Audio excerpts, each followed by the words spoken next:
हमारे channel RMS entertainment को subscribe करें और घंटी को दबाना ना भूलें।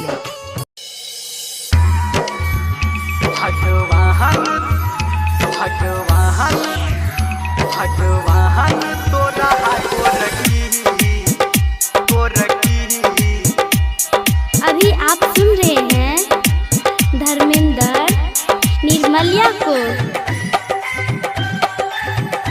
भगवान तोरा गोरकी फुर्सत से बनल कहूगे।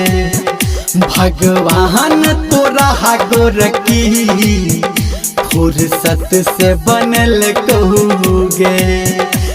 के चांद गगन के नाम जान तोहरा सजल कहूगे।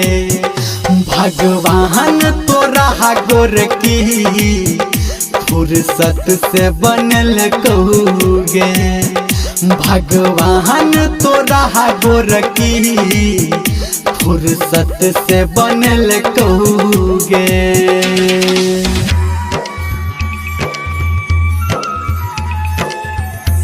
डीजे रामशंकर राज, डीजे रामशंकर राज, डीजे रामशंकर। माँ गायत्री रिकॉर्डिंग स्टूडियो।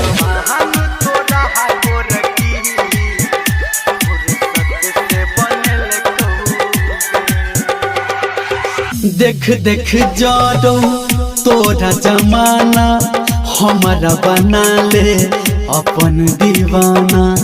देख देख जादो तोरा जमाना हमारा बना ले अपन दीवाना। हमारा बना ले अपन दीवाना। तोरा सजल को भगवान तोरा गोरकी फुर्सत से बनल कहूगे। भगवान तोरा गोरकी फुर्सत से बनल कहूगे।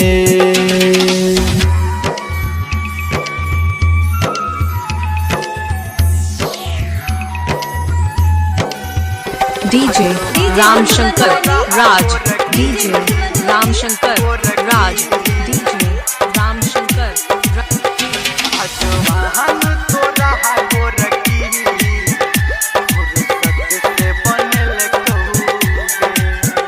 हाँ नजर से अपना बान चला दे, दिल में बसा के काम चला दे। नजर से अपना बान चला दे, दिल में बसा के काम चला दे। दिल में बसा के काम चला दे। कहो धर्मेंद्र गे भगवान तोरा गोरकी फुर्सत से बनल कहूगे। भगवान तोरा गोरकी फुर्सत से बनल कहूगे। भगवान तोरा गोरकी फुर्सत से बनल कहूगे।